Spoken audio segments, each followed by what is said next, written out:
Hi, it's Clark. Today on the Enough is Enough series, I'm going to talk about money, how it can lose its value over time, and why you need to invest it to have it grow and work for you.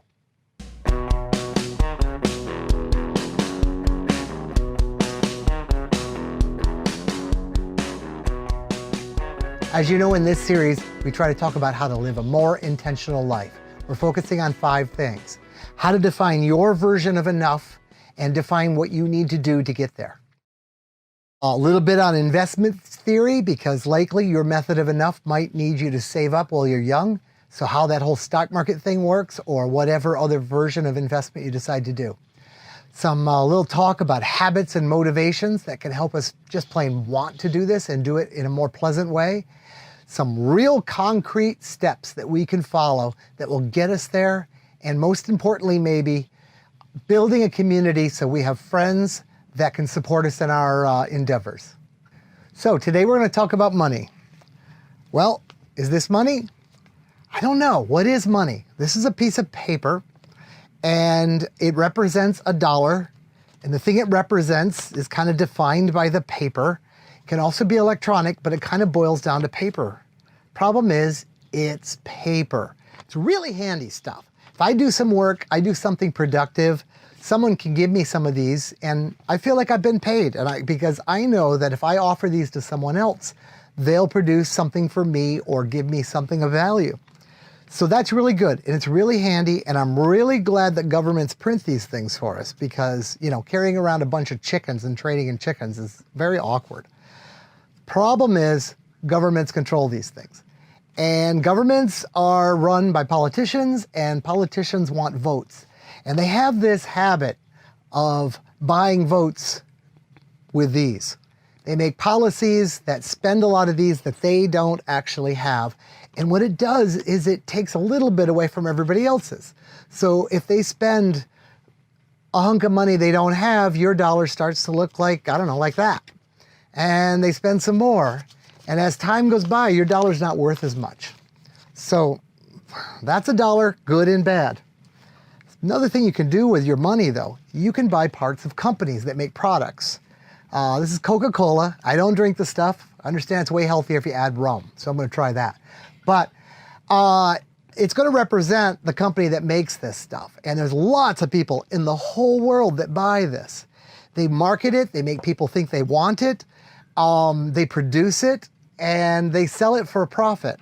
If you use some of your money that you got from doing something useful to somebody else, and instead of just spending it or holding on to it, you buy a little tiny part of this company or any other company, when this company turns a profit, a little part of that profit goes to you. When this company reinvests in itself so that it can make more of its product, the value of what you purchased gets bigger.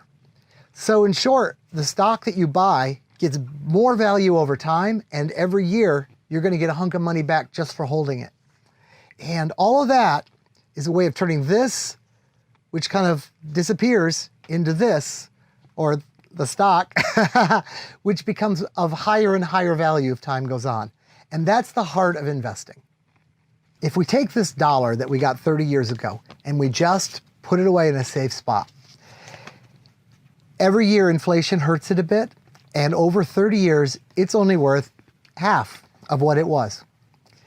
If we took that $1 and we gave it to a bank, our local bank, and put in to a savings account, and let's say that savings account over those 30 years made the same money that the best savings account right now is making, what would you have? Well, the account itself kind of broke even with inflation. So you'd still have basically $1, but that's all you'd have. The other choice, investing it. Well, you can invest in lots of stuff. You can invest in precious metals. Lots of people are into putting things into gold. I think that's a little reactionary for my style, but it's out there. You could invest in real estate. That's pretty cool. I think it can do really well. I think it takes a lot of work. And you have to trust renters, and I don't know, I'd rather not, because I want to travel. I don't want to sit around and watch things, so it just doesn't work for me. You could invest in like antiques and art.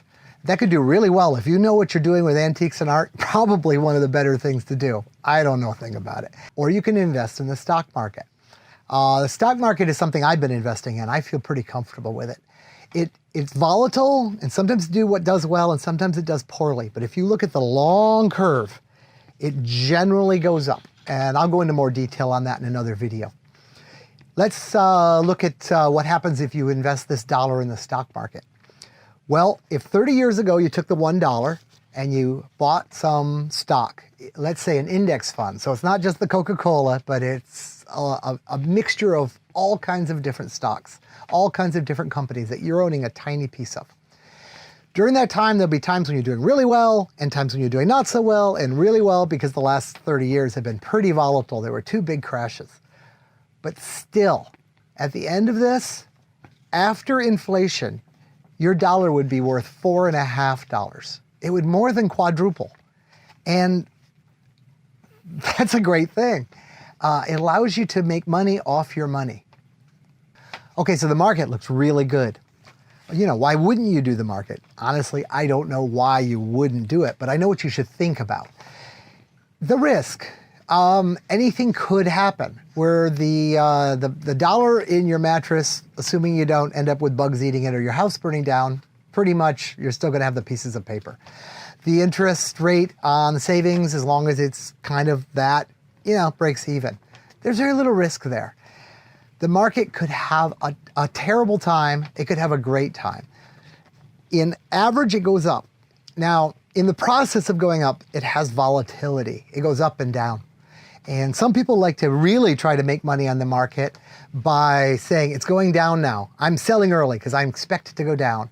And now it's really low, so I'm going to buy with all that cash that I got from selling. I'm going to now reinvest it. And then when it goes up, I'm going to sell again. And if you play that right, you can make so much money. But it's hard to do that right. Generally, when the market's doing well, day traders are all bragging about how good they're doing. When the market's doing poorly, they seem to be a little quieter about it. Basically, everybody's a genius on a bull market, they say. So my idea is to simply invest on a regular basis whenever you can. Every paycheck, put some money in.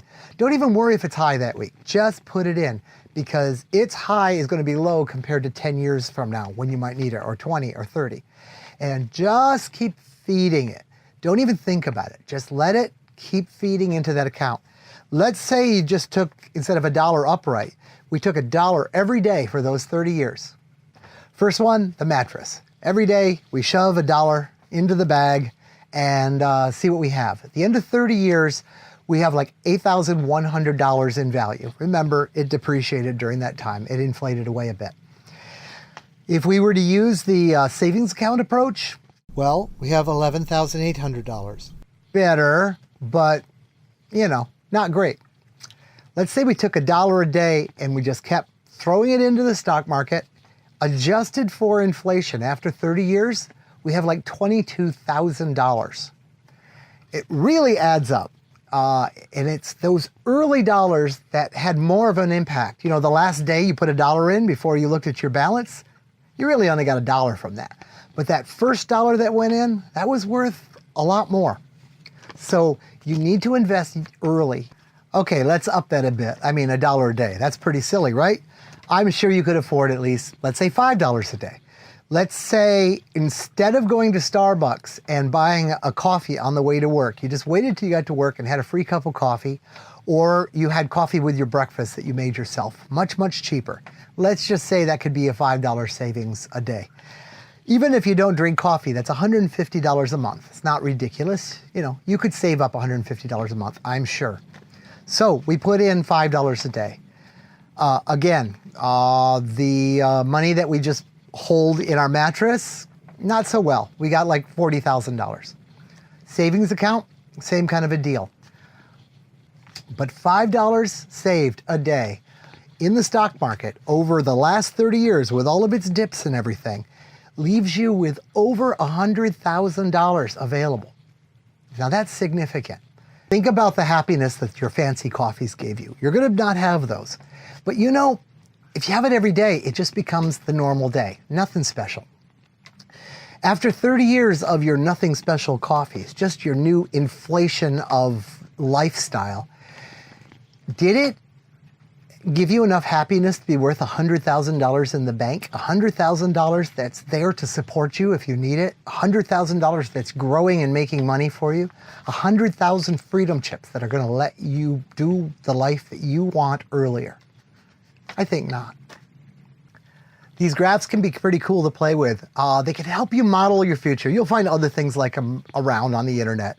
My wife Emily put them together. They're like a spreadsheet. You can try all kinds of numbers. What if you say, oh geez, I can afford 20 bucks a day, $600 a month. I can put that away right now. Let me see what would happen if I did that. Well, do that. You'll be surprised. We'll make the Excel spreadsheets for this available on Patreon.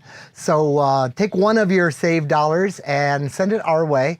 When you get these Excel spreadsheets, feel free to share them. If you're an organizer for one of the Enough is Enough groups, give them out to the members. We're just using Patreon as a way to get it out there. Take them and use them and enjoy.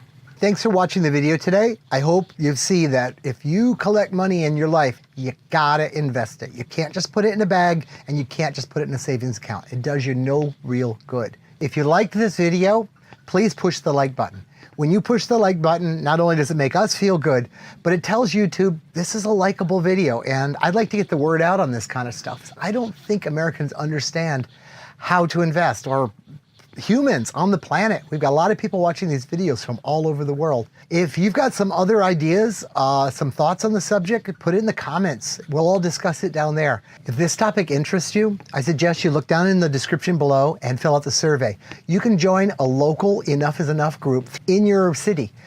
Actual people that can support you and share ideas with you about how to live frugally, how to save now to live better later. Thanks so much for watching. Talk to you again soon. Bye from Temptress.